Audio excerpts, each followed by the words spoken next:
Deposits. Deposits. Deposits. Deposits. Who takes deposits? I don't take deposits. I've never taken deposit. I've actually taken one deposit in my life, and it was last year. And it was because it was a really big job at a country club. And yeah, I don't know why I did it, but I did. I took 10,000 of 60,000. All right. But I don't like to take deposits because I don't like to be beholden to anyone. Look, with everything that's going on in the world, whether it's COVID, employees, material shortages, all of that. Let's say in the beginning of the season, I had 20 or 30 tennis court jobs to do. And I ran around and I collected money from everyone, right? Like I was taking money.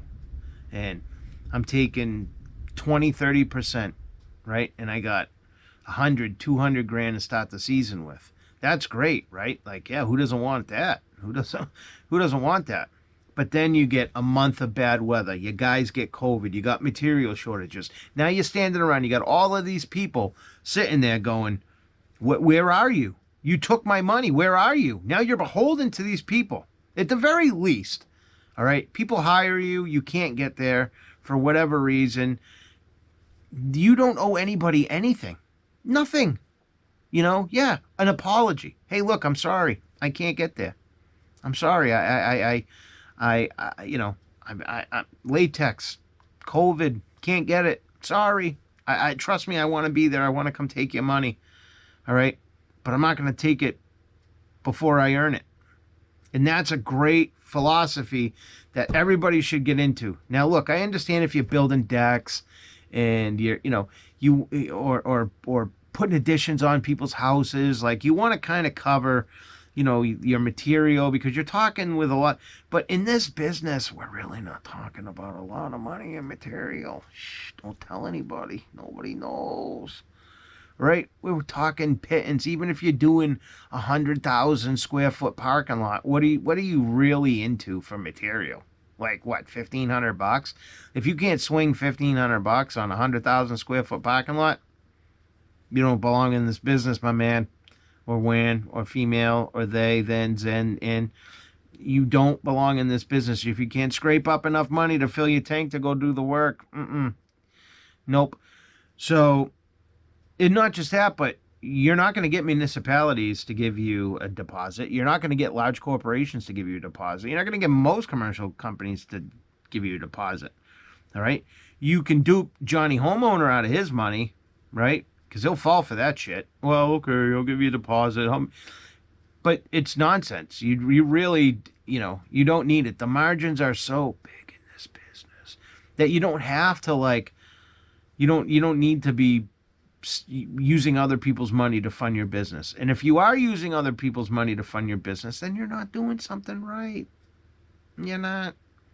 And look, I get people all the time when I bring this up and talk about deposits, like, oh, well, I got a lot of money into this. And and again, dude, if I was building decks, all right, putting additions on people's houses, yeah, okay, fine. I want to go after. I want to cover my material at the very least, But at the end of the day, who really cares, right? Like, you're not. Isn't it so much better to get that big lump sum at the end? I know it motivates me to work harder, faster. Let's say you're doing a $50,000 job and you take a 50% deposit. Yeah, you got 25 grand up front, but now you're only doing now you're doing a $50,000 job for 25 grand because you already got that 25 and spent it. You did, right?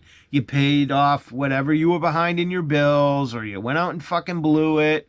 And yeah, now you don't have any money. Now you're doing this giant fucking parking lot for 25 grand. And guess what? That's not motivating anybody. It's not, So I choose not to take deposits. I just really choose not to take deposits. I think it's bad business. I think it tells the customer that you're unstable, that you don't have the funds. And I've talked to customers personally who have said that to me, where they've talked about other contractors saying, I had a guy come to my house to do a $4,700 tile job on my bathroom, and he's asking me for 50% up front. And, on a $4,700 job, and again, I can hear my contractor friends in the back, well, I need to buy all this stuff. And, most of these guys, they work by themselves. And, I don't have that kind of money. Well, then you're not doing something right. You're not fucking saving your money. You're not putting it away. I take my money, I put it in the bank. I do a job, I take my money, I put it in the bank. And you know what? It's there. It's there for the next job. It's there if something breaks down. If a transmission goes on my truck, oh, that sucks, but I have the $8,000 to fix it. Start thinking big, okay? Don't think about, stop looking at it like it's your money. That's another thing. It's not your money. It's the business's money. And if you can get into a mindset of where you're looking at, where you're not looking at every job as though it's your business's, that it's your own personal money, then you'll save a lot more money. You got to look at it like it's the business's money. My kids have wanted me to buy them like a gaming computer now for the longest time. These things are like $3,000. And I'm like, yeah, do I have $3,000 in the bank? Yeah, I got $3,000 in the bank. I could go buy him a gaming computer. My other daughter wants a car. She just turned 16. We're going to be doing a job at Westboro Jeep. We're going to be trading a car for, but at the end of the day, she's looking at a car, and I'm like, I could take $3,000 right now and go buy her one. Like, who cares? But that's not my money. That's the business's money, And now, like, I got trucks that are got problems and with wheel bearings or lift gates. It's nice to know that I have the money in the bank to fix that stuff should it ever leave us high and dry somewhere. If you got to drop $4,000 on a lift gate, man, it sucks, but you got it. Go do it. So stop looking at it like it's your personal bank account. It's not your personal bank account. You get the money from the job. You should be making a good margin. You put that money in the bank. That money funds the next job. Then you do the same thing. This is Business 101 from a high school dropout. You take your money, you put it in the bank. Then the next job comes up. You take a little bit of that money that you just made on the last job. You buy your supplies for this job. Then you do this job. Then you take the money from this job. You put that in the bank. Now you have both of those monies in the, and before you know it, you're snowballing. Then you got $100,000, $200,000 in the bank, and you feel like king shit. All right, and there's no better feeling than to be able. We just did a job out in Detroit, huge job, huge big dollar job. The lady on the phone, when we hashed out the deal, was like, What do you need for a deposit to get this going? I said, I don't want a deposit. I want a check. When I finish this job, I want you to hand me a check. That's what I want. I don't want to wait. But you don't have to go outside your comfort zone either. There's no better feeling than to be able to look at a customer and be like, I don't take deposits. I don't need your money until I'm done. And that's a great feeling. That's the type of stuff. That's where you want to be. That you want to get to that point. All right? And if you can't handle bigger jobs, then don't take them right now. Stay on the little stuff. Take the money from the little stuff and put it in the bank. I had a customer say to me, and if you can't, then that's when you stay with the.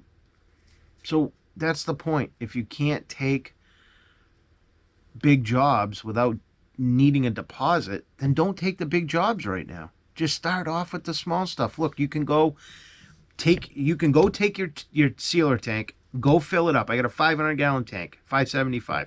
I can fill it up for $900. That's two $450 driveways.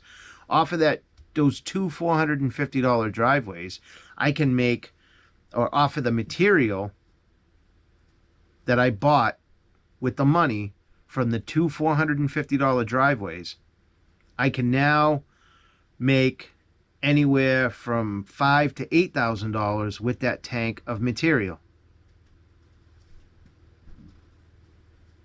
So how do you need money for deposits if you're rolling money like that?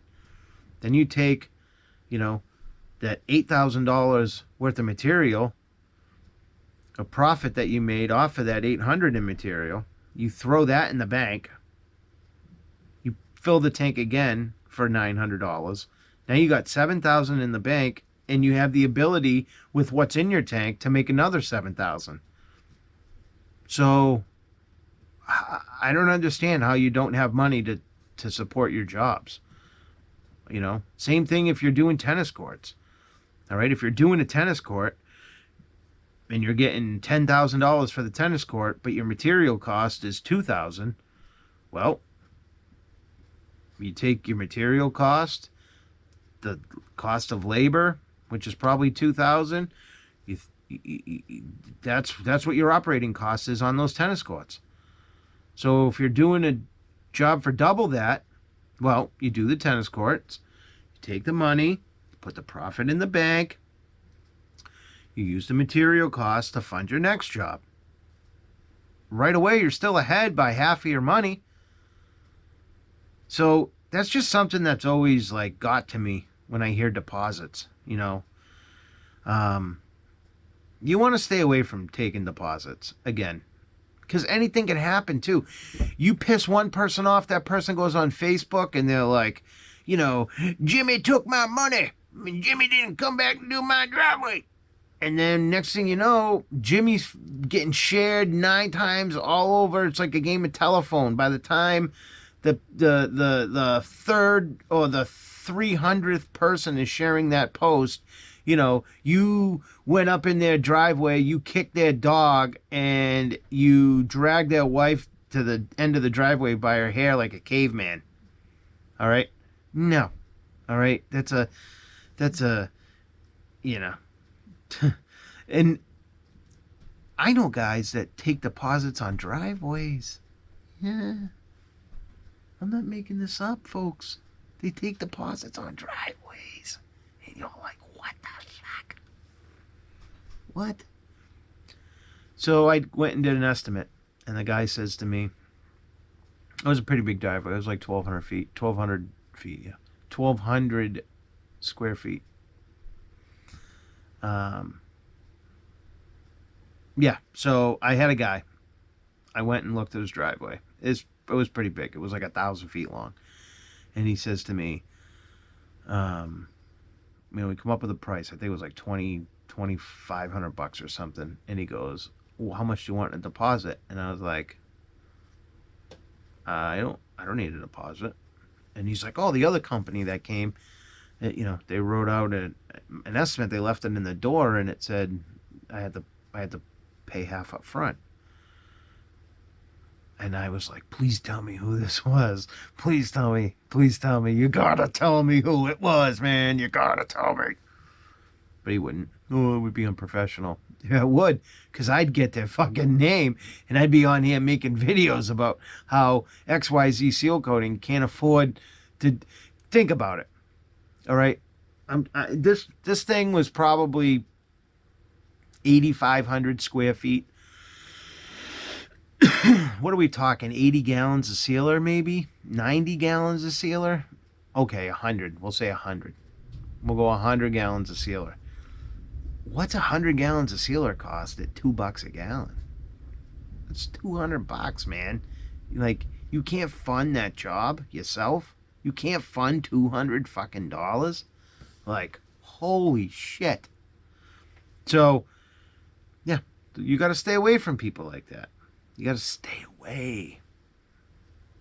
So that's why I don't take deposits. And that's why I encourage you not to take deposits. And not just that, but I encourage you to fucking goof on people who do take deposits and point out to customers how